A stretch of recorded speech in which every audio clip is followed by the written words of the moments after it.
Buenas noches, doctor. En esta oportunidad nos ha tocado analizar la sentencia del Tribunal Constitucional del expediente 763/2005. Voy a pasar a mi compañero. Gerson Morgado. En este caso les voy a dar una breve introducción del expediente del Tribunal Constitucional.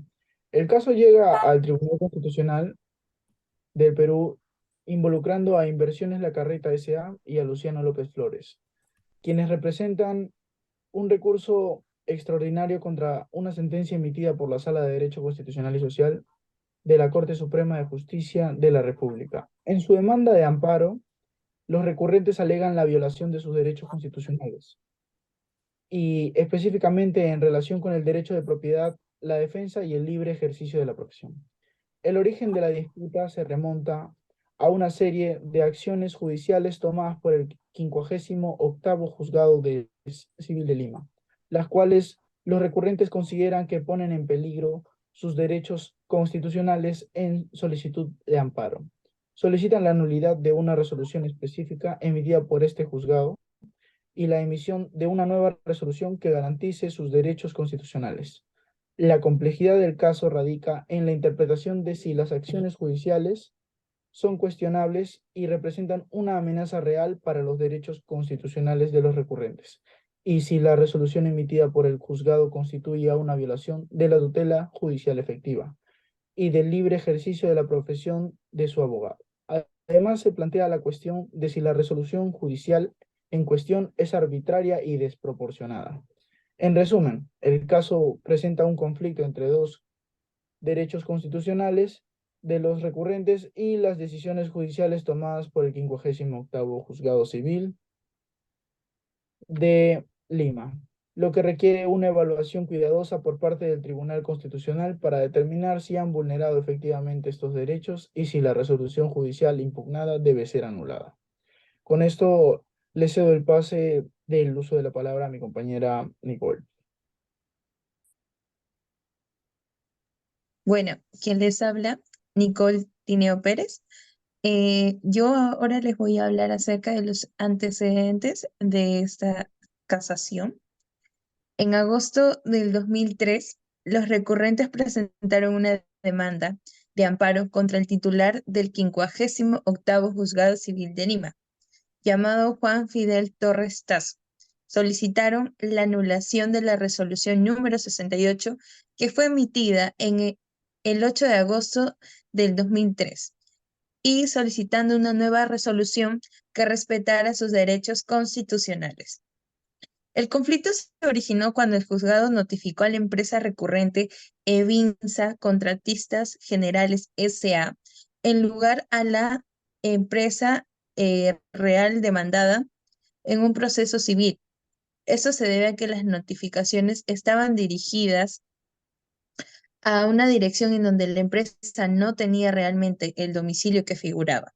Los recurrentes devolvieron las notificaciones al juzgado informando de que estaban mal dirigidas. Sin embargo, el juzgado emitió la resolución número 65 del 14 de julio del 2003, declarando inoficiosas las devoluciones y considerando notificando al demandado en su dirección incorrecta.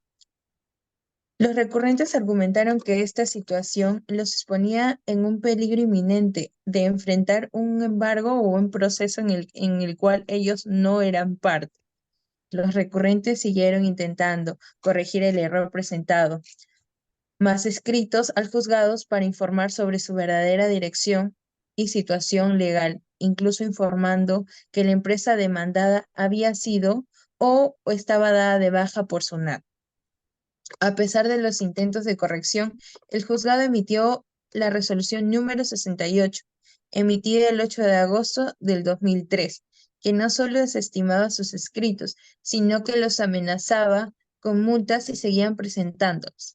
La primera sala civil de la Corte Superior de Justicia de Lima, así como a la instancia de apelación, declararon improcedente la demanda de amparo.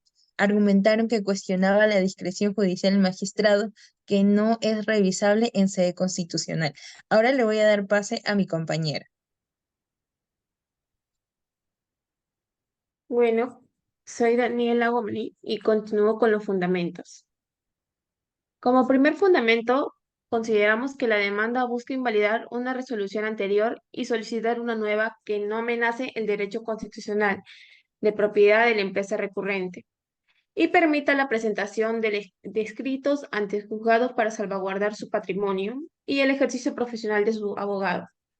Como segundo fundamento tenemos que, aunque se haya rechazado la demanda inicialmente, se argumenta que es necesario un pronunciamiento inmediato sobre la legitimidad de los extremos del petitorio debido a la urgencia en determinados aspectos del caso. Como tercer argumento, se discute la naturaleza de una amenaza constitucional enfatizando la importancia de la probabilidad o certeza y la inminencia de la misma. También se argumenta que la tutela judicial efectiva no garantiza resultados favorables, pero sí asegura el acceso al sistema judicial para que los reclamos sean debidamente considerados. Como cuarto argumento tenemos que se cuestiona la validez de la resolución anterior, puesto que los argumentos no se justifican la existencia de una amenaza al derecho de propiedad de la empresa recurrente, ni al libre ejercicio de la profesión de su abogado. Se critica la amenaza de multa por presentar escritos como proporcionados e irrazonables. Como quinto fundamento tenemos que se argumenta que el proceso en curso implica una limitación del derecho constitucional y la paz debido a la mortificación y gasto generado por la insistencia en la remisión de notificaciones a una persona que no reside en la propiedad en cuestión. Como sexto, como sexto fundamento tenemos que se concluye que la resolución impugnada no respeta el derecho a la tutela judicial efectiva, ni el libre ejercicio de la profesión del abogado de la empresa recurrente, y se considera como arbitrariedad y contraria a los principios de razonabilidad y proporcionalidad. Le paso la palabra a mi compañera. Mi nombre es Silvana Llamosas y voy a hablar un poco más sobre el análisis jurídico del caso. Para ello tenemos que recordar que un análisis jurídico tiene como objeto principal evaluar cómo el tribunal ha abordado y resuelto un caso, considerando tanto las partes involucradas, el problema legal en disputa, los argumentos presentados y la decisión final tomada. Como recurso principal en este caso, podemos ver que los demandantes presentan un recurso extraordinario que declara improcedente la acción de amparo de autos. Además, las partes que conforman este proceso serían Inversiones La Carretera S.A. y don Luciano López Flores, quienes interponen la demanda como persona jurídica y natural correspondientemente, contra la sentencia de la Sala de Derecho Constitucional y Social de la Corte Suprema de Justicia de la República. Viendo los antecedentes del caso, si bien no lo he comentado anteriormente, pero esta vez desde un aspecto un poco más jurídico, podemos resaltar que los recurrentes presentan una acción legal, en este caso una demanda de amparo contra el titular, solicitando la restitución de sus derechos constitucionales y la anulación de la resolución emitida por el juez quien aparentemente amenaza dichos derechos, argumentando que las notificaciones del juzgado estaban dirigidas a una empresa diferente a la demandada en el proceso civil, y que a pesar de sus reclamos, el juez emite una resolución amenazante según los recurrentes, a lo que la primera sala civil declaró improcedente la demanda, indicando que no era competencia del amparo revisar decisiones judiciales ordinarias. Dentro de esta sentencia en particular se aborda el principio de la tutela judicial efectiva por amenazar el libre ejercicio de la profesión del abogado, de los demandantes, y por ser también arbitrario hasta cierto punto. En cuanto a las leyes aplicadas, se mencionan los principios de racionalidad y proporcionalidad, así como la Constitución Política del Perú, lo cual evaluaremos un poco más adelante. Sin embargo, recordemos que en la parte de la resolución final del tribunal se presenta un análisis jurídico bastante claro, que según la resolución declara infundado la parte de la demanda que alega la amenaza del derecho de propiedad, mientras que declara fundada la parte que señala la vulneración de los derechos de la tutela judicial efectiva, a la paz y al libre ejercicio de la profesión. Esto implica que tras revisar los argumentos presentados, se concluye que no existe una amenaza real del derecho de la propiedad, pero sí se constata una vulneración de los derechos constitucionales. Además, se ordena al 58º Juzgado Civil de Lima revocar la resolución número 68 emitida en el proceso civil entre Ferreiros S.A. y Evinsa Contratistas Generales, exigiendo que no se interfiera en el derecho de la cartera S.A., o sea, los recurrentes, a presentar escritos o recursos, ya que directamente o a través de su abogado pueden realizarlo. Incluso se prohíbe al juzgado imponer multas o sanciones por ejercer este derecho. Antes de dar nuestras conclusiones finales, podemos resaltar que en este análisis realizado por la sala correspondiente, se muestra una evaluación minuciosa de los derechos invocados, así como una aplicación precisa de la normativa correspondiente para proteger los derechos constitucionales de los recurrentes. Y por último, basándonos en la sentencia, las leyes que se estarían aplicando principalmente sería por parte de la Constitución Política, el artículo 139 en específico, el inciso 3, que habla y fundamenta sobre los derechos constitucionales de los demandantes, como el derecho a la tutela efectiva, a la paz y el libre ejercicio de la profesión. También tenemos el uso de la ley orgánica del Tribunal Constitucional, ya que el tribunal, para poder emitir su resolución, tiene que basarse en su ley orgánica, que implica las competencias y las facultades establecidas en la misma. También es probable que durante el análisis de la argumentación jurídica de esta resolución esté suscitados la disposición del Código Constitucional, el cual establece que los procedimientos para que el ejercicio se pueda dar apropiadamente, por ejemplo, el acceso al paro y otros procesos constitucionales ante el tribunal. A continuación, va a continuar mi compañero Nick con las conclusiones finales. Muchas gracias. Gracias, compañera. Bueno, como mencionó, vamos a hacer las conclusiones finales. Como sabemos, el Tribunal Constitucional es el ente máximo donde se va a los casos más complejos, ¿no? Como esto. ¿Qué busca, qué hemos podido analizar de este caso? Es la importancia de esta sentencia, es que busca equilibrar la protección de los derechos constitucionales, especialmente del derecho tutela judicial efectiva, y el libre ejercicio de la profesión. ¿Con qué necesidad, no? La necesidad de garantizar la integración del proceso judicial y el respeto a las decisiones judiciales. Con ese sentido, la sentencia reconoce que si bien el acceso a la justicia, el ejercicio del libre de la profesión legal son derechos fundamentales protegidos por la Constitución, no todo lo que se reclama ante los tribunales pueden ser admitidos de manera automática. Existe una responsabilidad del tribunal de examinar cuidadosamente cada caso y determinar si los reclamos presentados tienen fundamento y están respaldados por evidencia suficiente.